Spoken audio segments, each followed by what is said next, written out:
50,000 కోట్లు పంచుతున్నాడు అని గొప్పలు చెప్పుకుంటున్న జగన్మోహన్ రెడ్డికి నిద్ర లేకుండా చేసిన మేనిఫెస్టో అండి ఇది. డెఫినెట్ గా ఇది ప్రజల్లోకి వెళ్తుంది. ఆల్రెడీ నిన్న ఒక్క రోజులోనే మేము తీసుకొచ్చిన మేనిఫెస్టో టోటల్ సోషల్ మీడియాలో వైరల్ అయింది. దానికి రకరకాల మీమ్స్, రకరకాల ట్రోల్స్ చేస్తున్నారు ఈ వైకాపా వాళ్ళు. డెఫినెట్ గా ఎందుకంటే జగన్మోహన్ రెడ్డి అండి సంపద సృష్టించకుండా, అభివృద్ధి లేకుండా నువ్వే ఇంత ఇవ్వగలిగితే, సంపద సృష్టించడానికి అభివృద్ధికి ఆద్యుడు చంద్రబాబు నాయుడు గారు, అలానే దేశంలో నరేంద్ర మోడీ గారు, వీళ్ళ ముగ్గురు కలిసి పవన్ కళ్యాణ్ గారు కలిసి తయారు చేసిన మేనిఫెస్టో ఎలా ఉంటుందండి?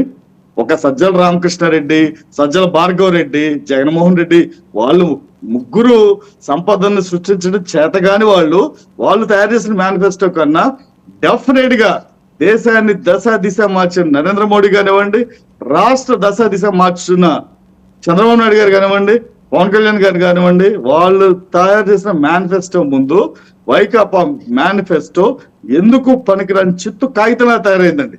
ఈ రోజున 50 సంవత్సరాలు వచ్చిన బీసీలకి 5,000 రూపాయల పెన్షన్ ఇస్తున్నామండి.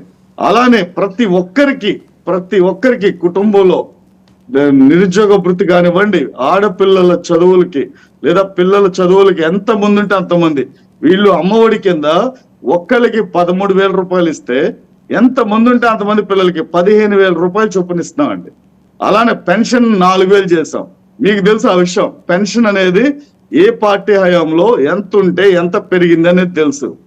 పెన్షన్ ఎన్టీ రామారావు గారి టైంలో 50 రూపాయలు ఉంటే దాన్ని 75 రూపాయలు చేశారు. వస్తుంది కదా. ఇప్పుడు మీరు చెబుతున్నవన్నీ లెక్కేస్తే 1,50,000 కోట్లు కూడా దాటిపోతుంది. అవుద్ది, లక్షల కోట్లు అవుతుంది. దానికి సంపదను సృష్టించే నేత చంద్రబాబు నాయుడు గారు ఉన్నారండి, విజనరీ లీడర్.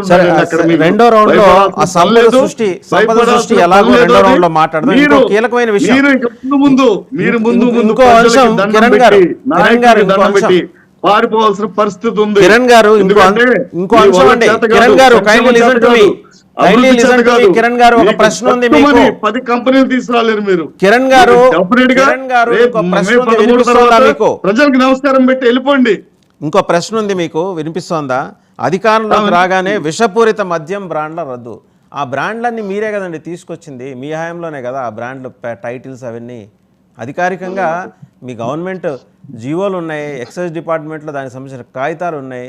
మీరు చెప్పిన అదేంటి చౌ బౌ ఇలాంటి బ్రాండ్లు ఉన్నాయి కదా, అవన్నీ మీరే కదా తీసుకొచ్చింది. ఏదండి ఇప్పుడు ఆ క్వశ్చన్ నాకా లేకపోతే మిమ్మల్ని అడుగుతున్నా, మీ ఫ్లోలో మీరు వెళ్ళా అంతే. మిమ్మల్ని అడుగుతున్నా, ఆ బ్రాండ్ల సృష్టికర్తలు మీరే. మీ కాగితాలు డిస్టిలరీ కంపెనీలు మా ఆధీనంలో లేవండి. మిథున్ రెడ్డి అండ్ జగన్మోహన్ రెడ్డి ఆధీనంలో ఉన్నాయి. మీరు ఒకటి గుర్తుపెట్టుకోండి సార్, ఒకవేళ జియో తయారు చేస్తే తెలుగుదేశం పార్టీ తయారు చేస్తుండొచ్చేమో కానీ మద్యాన్ని మాత్రం తెలుగుదేశం పార్టీ తయారు చేయలేదండి. మద్యాన్ని తయారు చేసేది జగన్మోహన్ రెడ్డి. బినామీ కంపెనీలు మీ అయ్యన పాత్ర గారికి కూడా ఉన్నాయి డిస్టిలరీస్. మరి అక్కడే కదా అక్కడ కూడా తయారవుతుంది కదా సార్. అదేనే అంటుంది. ఇప్పుడు ప్రభుత్వం మారిన తర్వాత యాజమాన్యం కూడా ప్రభుత్వం ఆధీనంలోకి వెళ్తున్నారు. ఎందుకు అంటే జే ట్యాక్స్ పే చేయాలి అంటే డెఫినెట్ గా కల్తీ మద్యాన్ని లేదంటే నాసిరకం మద్యాన్ని తయారు చేసి ఈ జే ట్యాక్స్ పే చేయడానికి మాత్రమే సరిపోతుందండి. ఇప్పుడు మేము తయారు చేసిన జీవోలు ఎన్ని జీవోలు వీళ్ళు అమలు చేశారండి మీరు చూడండి. ఆ రోజున అమరావతిని ఎంత ఘోరంగా దాన్ని నాశనం చేశారు, పోలవరాన్ని ఎలా ఆపేశారు, ఇవన్నీ మీకు తెలుసు కదా సార్. జనసేన అధికార ప్రతినిధి శివపార్వతి గారి దగ్గరికి వెళ్ళామండి.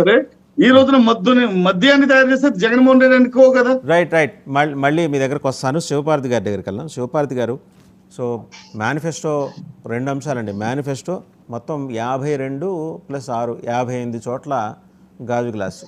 ఇది మీకన్నా కూడా ఎక్కువ నష్టం చేసేదంటే కూటమిలో ఉన్న ఇతర పార్టీలకి. ఎంపీ అభ్యర్థి ఒక పార్టీ నుంచి నుంచుంటే సరే, వాంటెడ్గా వీళ్ళు వైసీపీ వాళ్ళు చేయించారనేది ఇక్కడ చాలా స్పష్టంగా అర్థమవుతున్న విషయం. వాళ్ళే నుంచోబెట్టారు, అందులో ఎట్లాంటి సందేహాలు అనుమానాలు అక్కర్లా, చాలా బలంగా చెప్పచ్చు. ఎందుకంటే కుప్పం కానివ్వండి, మంగళగిరి కానివ్వండి, కీలకమైన నియోజకవర్గాలు డెలిబరేట్గా వాంటెడ్గా తెలుగుదేశం విజయావకాశాలు ఎక్కడ బలంగా ఉన్నాయో అక్కడ ఈ ప్రయత్నం చేశారు. అంటే దీంతో ఏదో అద్భుతం